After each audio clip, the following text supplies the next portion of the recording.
มาแล้วพี่น้อยเนาะรอคอยมาตั้งโดนนานเติบพี่น้อยเนาะได้ยินแต่เสียงดังทึมชกรถเราชกรถเราอยู่ข้างล่างผู้ย่อยติซี่อยู่ชกรถจนหักชกรถย้อนติซี่อยู่พี่น้องช่วงบ่ายแห่พี่น้องเนาะสังกะสียังบ่ทันมาพี่น้องเนาะเมื่อกี้ทางลุงจันทร์กับเขาไปตามสังกะสีน้ำอันห้านเพิ่นเมื่อกี้นี่เนาะอยู่บ้านดงสวรรค์พี่น้องเนาะก็เลยมารอถ่าเพิ่นอยู่ทางบ้านน้องน้ำเฮือนงามเพิ่นพี่น้องเนาะโอ้มาบ้านมีแต่ผู้แซ่บผู้สาวบ้านพี่น้องเนาะ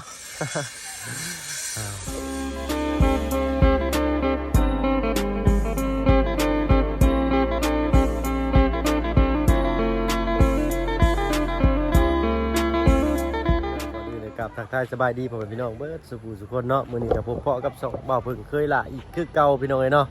พบพ่อบ่าวเพิ่งอยู่ทางบ้านสกีพีนเมืองเชโปนแขวงสวรรณเขตพี่น้องเนาะมื้อนี้ก็มารอถ่าสังกะสีหรือว่าแผ่นอลูซิ่งพี่น้องเนาะเมื่อกี้ทางลุงจันทร์เพิ่นออกไปตามเนาะซึ่งเพิ่นกำลังแล้วพี่น้องเนาะกำลังเอาขึ้นรถให้พี่น้องเนาะตัดภาพมาทางบ้านน้องน้ำบ้านนี้ทางสร้างไปขึ้นโครงหลังคาเนาะจนสิแล้วเสร็จแหละพี่น้องเนาะเหลือรอแต่สังกะสีเนาะมาพ่อทั้งอันน้องๆเพิ่นบัดนี้พี่น้องเนาะไปทางบ่าวเพิ่งสิพาเขาไปทักทายทั้งน้องๆเพิ่นพี่น้องเนาะไปติดตามรับชมภาพบรรยากาศไปนำกันระหว่างรอคอยอันทางแผนลูซิ่งกับสิพาพี่น้องไปทักทายพูดคุยกับน้องๆอันทางบ้านสกีพีนเพิ่นเนาะพี่น้องเนาะโอ้ทางชาติเพิ่นก็ได้เนาะงานสั้นสูงกะลีนี่สาวๆเจ้าสบายดีน้องน้ำเฮ้นี่ฮะสบายดีน้องหลานน้อยอ๋อตัวเนาะสาวงามประจำหมู่บ้านเด้อนี่เนาะลืมบ่ได้คือกันกับน้องกันน้องสาวจันกันกบสบายดีเอ้ามันยังติดหน้านะมันยังติดหน้าล่ะอ๋อคิมินท่าซิวเนาะโดยเนาะมารอถ่าลูซิ่งพี่น้องเนาะเพิ่นยังบ่ทันอันเข้ามาอยู่เนาะทางเฮาก็ล่วงหน้าเข้ามาก่อนเนาะเพราะว่าถ่าเพิ่นอยู่หั่นก็จักสิซอยยังเพิ่นได้เนาะก็เลยเข้ามารอถ่าเก็บภาพบรรยากาศให้พี่ให้น้องได้ครับไปชมทางบ้านน้องน้ำเพิ่นงามเพิ่นพี่แหละพี่น้องเนาะอ๋อเนาะทั้งช่างเพิ่นกินข้าวแล้วบ่น้องกินแล้วเนาะ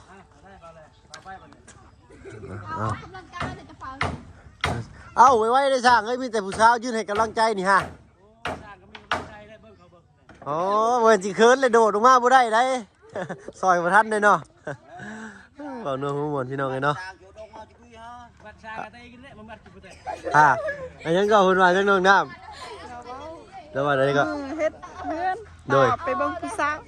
มือเฮ็ดเฮือนเพิ่นไปเบิ่งผู้สาวมือเฮ็ดเฮือนตาเบิ่งผู้สาวอ๋อมือเฮ็ดเฮือนตาเบิ่งผู้สาวโอ้โหดไล่เลี่ยสร้างอยู่เนาะตายบาทนี้เอาตอกตะปูก่อนจะได้มันตอกถึงหัวปมือนั่นเจ็บได้หลาน้อยกันมาแต่โรงเรียนบ่ในกระเป๋าใหญ่แฮ่นี่ฮะเนาะต้องพี่น้อยเนาะมื้อนี้หมู่คู่มาเล่นน้ำครบเลยเนาะให้ทางน้องเฮงเพิ่นน้องเฮงเปาะจุไหนน้องเฮงเด้เนาะหลานเพิ่นพี่น้องเนาะเปาะจุไหนถึกบ่เนาะพากันกินข้าวกินน้ำบ่ล่ะกินข้าวแล้วบ่อันเช้าจันกังโกบยังเหรอเมื่อยดีเนาะเอากินเป็นไส้นี่มันแบบมันหักษาสิวบ่น้องล่ะลองใส่มีชื่ออะไรว่าน้ำหนึ่งก้อนนี่เนาะต้องพี่หน่อยเนาะมาสิเคินกล้องกันได้นะฮะมื้อวานนี้ฮะบ่ได้เข้ามาบ่มื้อวานนี่เจ้าบ่ได้เข้ามาเล่นน้ำหนึ่งน้ำบ่หากมาแต่หมอค่ะหากมาแต่ห้องหมอน้องบ่สบายเจ้าอ๋อน้องเจ้าบ่สบายนะน้องบ่สบาย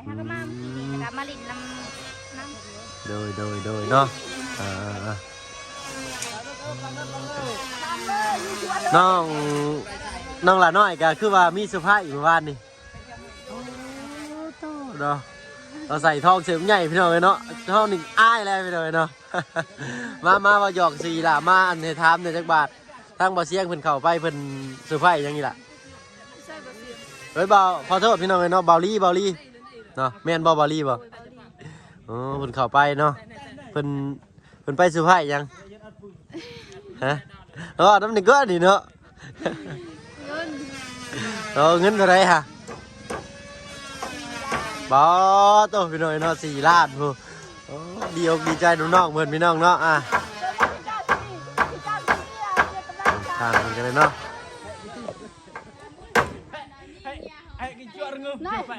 ช่างตอกตะปูตาจะเนมทั้งนี้เด้อคอยยันคนตีตอกมือเด้คอยเจ็บแท้เลยนี่แนมอยู่ลุมตอกตะปูยังถือเนาะโอ้โหดไล่เลยพี่น้องเนาะอะไรน้องเฮงมาพี่ในแม่ปอดอยู่ไหนนะอ๋อร้านดื้อบึ้งฉันไปบึงร้านแล้วก่อนพี่น้องเนาะสบายดีเนาะน้องเฮงเนาะโดยสบายดีบุกละสบายดีสุจ้าด้วยค่ะโอ้หน้าทางนังคมแท้คิวดกคนตายยาวเลยพี่น้องเนาะกินยังล่ะซื้อยังนี่น้องเฮงคอนสวรรค์ว่าแล้วข้อสวรรค์ดูอันบ่าวข้อโทษลูกละให้พี่น้องถึงว่าน้องเฮงก็จึงบ่จากผ้าเข้ามาพี่น้องเนาะเนาะอันร้านเพิ่นให้ฮะอันใดก็อันเพิ่นว่าจังก็กินกินข้าวประชาบ้านเจ้าว่าได้ก็จะโดยเงียบๆเราเอางี้แม่นอยู่ว่าจะโดยเงียบๆนี่จะโดยนี่แม่นน้องกินข้าวเนาะเงียบๆอยู่บ่แม่นเนาะระวังแล้วถ่าอันแผ่นลูกซิ่งพี่น้องเนาะเว้านัวหัวม่วนครับน้องๆเพิ่นเล็กน้อยเนาะบัดนี้ตอนแรกนี่สิได้ยังกินแรงอยู่ล่ะน้องหล่าเนาะอันทางปลาลุงเพิ่นว่าให้เอิ้นว่าน้องหล่าเนาะถ้าเอิ้นว่าเอิ้นอีหล่านี่เฮาสิใช้ในนามประมาณว่าเด็กน้อย 4-5 ปีเนาะเฮ็ด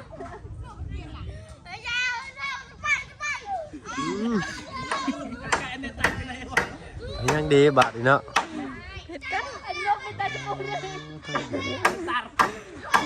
กินกับอันยมไม่ได้พี่น้อยภาพบรรยากาศทางวันน้องน้ำก็สิคือคืนแน่น้อยนึงพี่น้อยเนาะมื้อนี้ก็ได้หลังจากหมู่คู่เพิ่นบ่ได้มาหา2 มื้อว่าน้องน้ำเนาะกลับมาบัดนี้ก็คือคืนขึ้นเป็นพิเศษพี่น้อยเนาะโอ้ยแล้วคือหายแท้บาดนี้เนาะถ้าบ่เข้าใจพี่น้องเนาะผู้ใดฟังเข้าใจกันก็เม้นมาบอกเด้อพี่น้องเนาะสิเข้าไปอ่านด้วยตนเองนะพี่น้องเอ้ยเนาะรอแผ่นลูกซิ่งอีกจักหน่อยพี่น้องเนาะเพราะว่าทางลุงเฮาก็กินข้าวอยู่เนาะนะ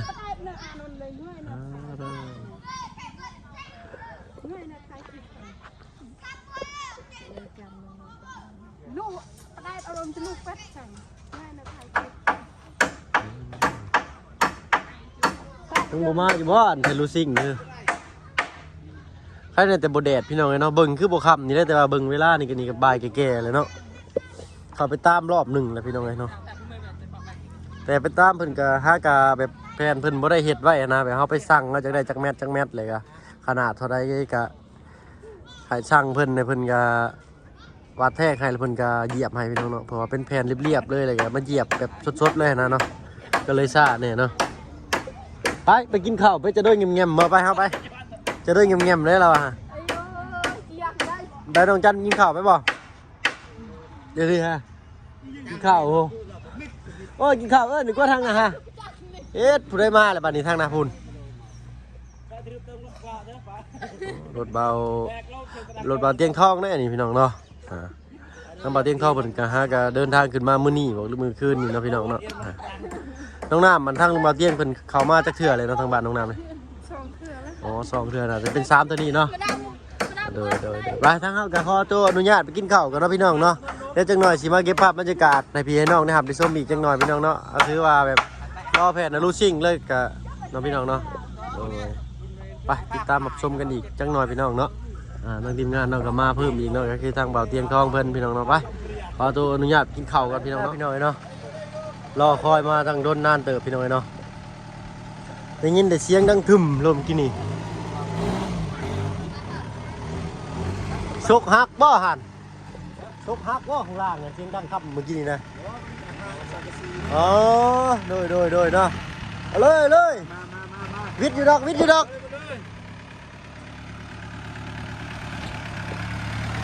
เริ่มโชคหลุดเราเอ็ดทั้งเล็กทั้งอันนี้เนาะเอ็ดโอ้โหพุ่นโชคหลุดเราอยู่ข้างล่างผู้ย่อยติชิอยู่โชคหลุดจนหักโชคหลุดย้อนติชิอยู่นะพี่น้องเอ้ยเอ็ดโอ้โอ้หักลีนี่มาเลยเด้อพี่น้องเนาะสังกะสีที่รอคอยพี่น้องเนาะโดยสีฟ้าเล็กนี่นะสีโบแมนเนาะ โมเมนต์เด็กนี่อันของแถมเพิ่นแถมให้พี่ไอ้เด็กแถมให้พี่เลย แถมบ่เล็กนี่ สบายดีเพียงอันชกฮักบ่คือมันฮักบ่ทั้งลุมน่ะ ฮักในเฮิงบ่หรือฮักกับฮักนี่ปังไม้เนาะฮักกะลีของแท้ลีนี่เนาะ มาฮอดก็ถึงเรียบร้อยเนาะทางคุณสร้างกำลังคอยถ่ายอยู่หลังคาผู้พี่น้องเลยสบายดีนะสร้างเด้อ อ๋อต้องตะปูโตดโปดอยู่เนาะนังขมูกขม้าขึ้นนกเจ้านกย่างพี่น้องเอ้ยเนาะ เงินของแท้บ่นี่แท้โอ้ยยำมังดูหั่นเขาอยู่ยำดู กาจักแพนลุงสบายดีเนาะโดย8 แผ่น 8 แพน ความยาวตามสร้างเพิ่นบอก โด เกื ย อบ โดย 9 เมตร เนาะ พี่น้องเลยเนาะ8 เมตร 66 เซน เอ็ด มา บาท ครบรูปแบบแล้วเนาะทั้งน็อตมันแล้วก็ทั้งขอบคางสุดเนาะครบไปเลยเนาะเบิดโอ้พี่น้องบุเคยสั่งเฮ็ดเรือนใหญ่ขนาดนี้ก็เถื่อเนาะ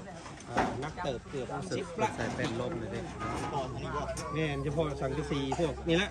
อุปกรณ์หลังคาอย่างนี้แหละว่าเอาเกล็ดตัวมันแข็งนี่นะครบแล้วพี่น้อง เอ็ดโอ้วางชั้นละบ่นะโอ้หาในห้องบ่ ตัวเป็นตัวลบตัวกลางนั่นตัวนี้ตัวลบทวน รบทวนอยู่หั่นหน่อยเนาะ ตัวนี้เป็นขอบข้างเลยยุบระลับเลื่อนขึ้นมาอีก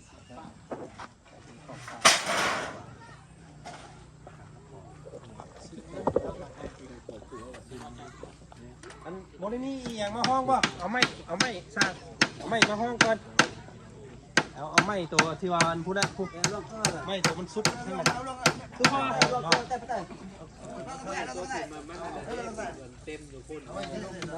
มาขึ้นเทิงเลยป่ะ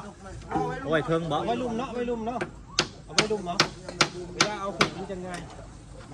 ดูไม่ได้นะนี่เอาข้างเอาลงไปซ้อนของเราเอาไม้วางไว้เอารองไว้ข้าง สบายดีกะสบายดีเด้อ สบายดีกะสบายดีเป็นบ่สบายดีสุจ้านะเป็นบ่ ยิ้มไปเปื่อยแล้วกันเลยนะมานี่ปอจุนัย เก่งหัวพี่น้อยเนาะ คักนะเด็กน้อยบ้านเพิ่นร้ายขนาดพี่น้อยเนาะเพิ่นกำลังปิดปลมเพิ่นเดินปลมบ่พี่น้องนอนนี่เนาะขางันชื่อไหลขอบไปเลยเนาะเอ๊บ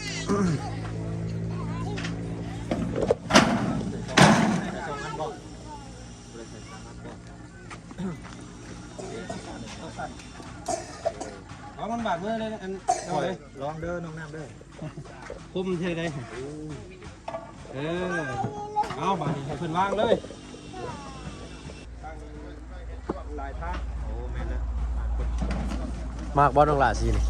สินก็มาม ากจะเลือกว่าหรือใครเลือกให้ งามบ่สีนี่ งาม งามเนาะ โดย จะเลือกว่าใครเลือกให้เจ้านี่เลือกเองลืมแล้วโอ้ยเดี๋ยวเอาเนาะ สีนี่แหละพี่น้อง สีฟ้านี่แหละพี่น้องเนาะเอามาเลยเด้อพี่น้องเนาะป้าลุงที่ว่าทำมาอันสีฟ้ากับสีงามพี่น้องเนาะมาแล้วพี่น้องเลยเนาะด้านข้างก็เป็นสีอันสีช็อกเลือดหมูพี่น้องเนาะสีช็อกประมาณนี้เลยเนาะโดยป้าลุงทางพุ่นเพิ่นเอิ้นสียังกะคอมเมนต์มาบอกเนี่ยเนาะทางเฮาเขาไปตอบคอมเมนต์ด้วยตัวเองพี่น้องเนาะโดยเสียงกะสีค่อยๆแน่เนาะน้องล่ะ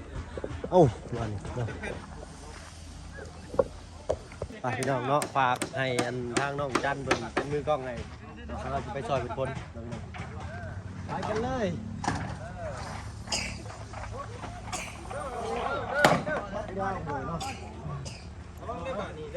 อันกลางค่ำกลางคืนงามระวังดีหน่อยเนาะเลือดยางตื่นดีเด้เอาเท่าไหร่สองเด้อ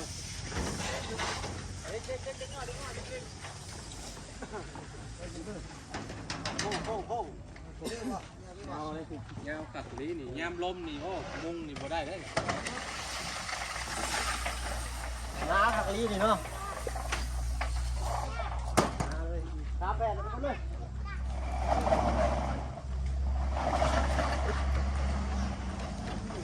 ดูจับกลางเลย นี่หัวหน้ามาส่งเองเลยเนาะโอ้ยบ่มีคุณเลย มีคนบ่มีคนกำลังคนไปเบิ้ลเลยตั้งในร้ายเด้อบัดเด้ย่างลูกนอกในลาย ทางผมมีเลยเด้อมีงานอะไร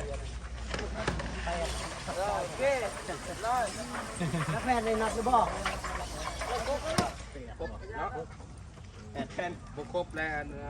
นอนไปทวงได้ เป็นน้ำทวงเด้ นาเนาะนาหักลีเลยของเพิ่นของแท้ยำของเขาเนาะอยากให้ยำอยู่น้องเลยดิโอ้ใช่เท่ดิ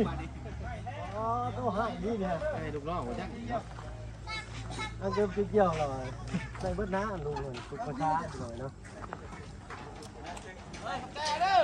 โอ้ยเล็กบัดทั้งนั้นน่ะอันนี้ตะปู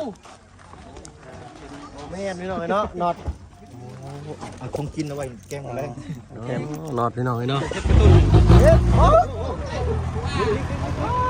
ลบเวลาลบมาขอบขอบใจหลายๆเนาะเบิ่งเนาะญาตินั้นน้องเป็นชนรถเนาะพี่น้องรถเป็นสิบุ้มเฮ็ดบ้านสมบุกสมบัตินั่นนี่ก็เราพี่น้องเนาะเด็กเต็มพันเฮ็ดเสียบเลยพุ่นอย่างนี้เนาะโหดไล่นี่อัน ช็อตปุ่น ผู้คนส่งเพิ่นก็ได้เนาะ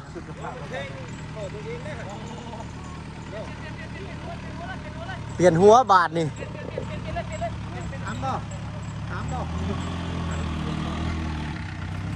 เนาะพื้นที่ครับแคบมันน้อยหนึ่งพี่น้องนะ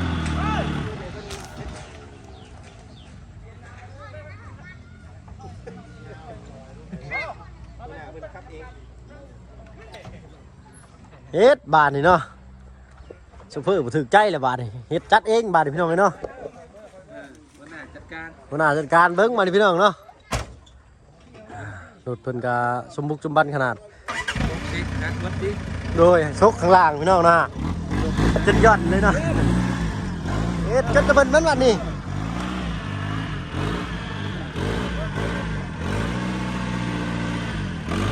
คาดฟรีนะเนาะเบิ่งชงนี่เนาะตาเบิ่งเลย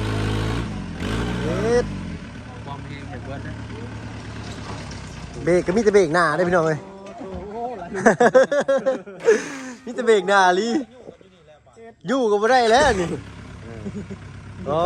ท่อรถมันจังดังท่อไอ้กล้องท่อเพิ่นบ่ได้มีพี่น้องเนาะมีเครื่องเดียวเองเนาะรถเพิ่นก็มีแต่เบรกหน้าพี่น้องเนาะหักอันนี้โหดไล่เลยพี่น้องเนาะไปแล้วบัดนี้โอ้เอาดีๆได้เด้อโชคดีขอบคุณขอบใจหลายๆ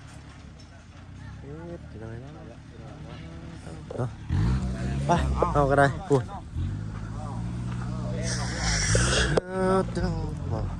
เข้าได้กินเข้าได้กับยังมียังกินเลย นี่ ไข่ นี่ นี่ บางอย่างที่เรา หน่อไม้วัดแทกใส่กระดาษจดจังดีได้นี่ฮะอะบังเอาพี่น้อง กุจินตะบังแบบแกงหน่อไม้ กุจีนกับอันนั้นมันสีใส่คำต่างกันได้เนาะลุงลองว่าดูลุง กุจีดกุจีดตาย กุจีนตายอันนั้นหน่อไม้เนี่ยเพิ่นว่าได้ก็กุจีนนะบังกุจีนนะบังแม่นบ่ กุจีน กุจีนนะบังอันลุงว่าอันยังก็ กะจีน กะจีน โมเมนกุดได้ กะจีนเนาะ กะจีน โดย ตะบัง ภาษาเวียดเพิ่นก็ได้พี่น้องเนาะเมื่อกี้เนาะ แอมเอ้ยกำเบิ้ลเลยเยอะๆเลย จริงเยอะเลยได้มาจักบาทดี บังดับดำๆเลยเจเอากะไปว่าอันข่อยทับเจ้าเด้อเจ้างามไร จะบอกไอ้เวียดเพิ่นเมื่อกี้นี่ว่าได้ก็ กำเบิ้ลเยี่ยว กำเมินเยี่ยวๆนี่คือขอบใจเด้อใช่ป่ะขอบใจหลายๆโดยเนาะ บ้านเจ้าได้ขอบใจหลายๆนี่ว่าจังไดขอบใจพ่อแม่พี่น้องหลายๆคน สะเอิญเมย เอิ้นเมย เนาะ เอิ้นเมยเด้อ สะเอิญเมยพี่น้องเนี่ยครับพี่น้องเลยเนาะทีมงานสร้างมันก็ได้ค่อยคำแรงลงเลยพี่น้องเนาะ เฮ็ดงานอยู่ทางนั้นก็ได้เนาะ โดยเงินอยู่เนาะ มาเรียบร้อยแล้วพี่น้องไอ้สังกะสกกะสีเนาะ ทั้งหมดทั้งมวลนี่อันเท่าใดพี่น้องเนาะครับนับไปตรงกันพี่น้องเลยเนาะ 1 2 3 4 5 6 7 8 8แผ่น ยาว8แผ่นเนาะพี่น้องเนาะมีแผ่นสั้นอีกบาทนี่ แผ่นสั้นกับ8ยาวกับ8 อ๋อยาว8สั้น8เนาะอัน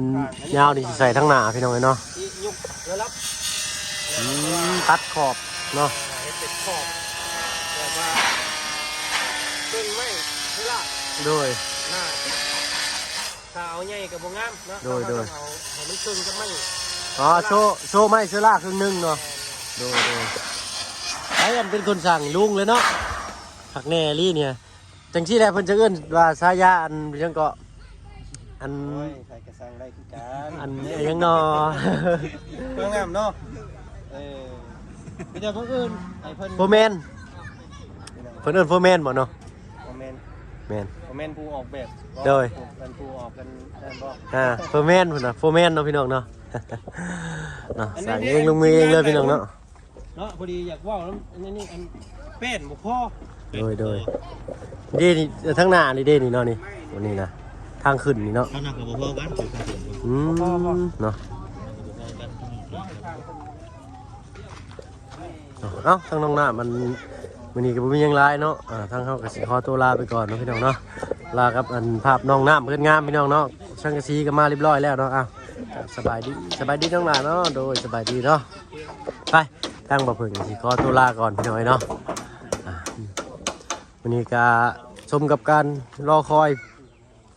ด้นเติบพี่น้องเนาะไปหนึ่งแต่เที่ยงเนาะคิดว่าเที่ยงสิมาเนาะแต่ช่างกะสีเพิ่นยังบ่มาเมื่อกี้เนาะลูกน้องเพิ่นบ่มีเนาะลุงเขาเข้าไปนำมา2รอบพอดีเนาะตอนแรกบ่เพิ่งคิดไปรอบเดียวเนาะตอนรอนั่งสั่งกินข้าวทางรูเพิ่นก็เข้าไปอีกเนาะตอนสิออกมาก็เข้าไปนำอีกพี่น้อยเนาะจนก็จนได้ว่าออกมาตามหลังกันเมื่อกี้พี่น้องเนาะเอ้าสำหรับคลิปนี้มีหยังหลายพี่น้องเนาะทางลุงเพิ่นก็มามอบสังกะสีให้น้องน้ำเนาะแผ่นลูซิ่งเป็นทีเรียบร้อยพี่น้องเนาะขอขอบใจที่เขามาหามาชมคลิปนี้นะพี่น้องเนาะผิดพลาดประการใดขอโทษขออภัยเด้อพี่น้องเนาะสำหรับคลิปนี้ลาแล้วพี่น้องเนาะพอกันคลิปหน้ามืออื่นว่าสิมีการขึ้นเทือนเนาะขึ้นเทือนใหม่ใส่หญ้างามทางบ้านน้องชัยเพิ่นเนาะกับอันญาติพี่น้องเพิ่นมา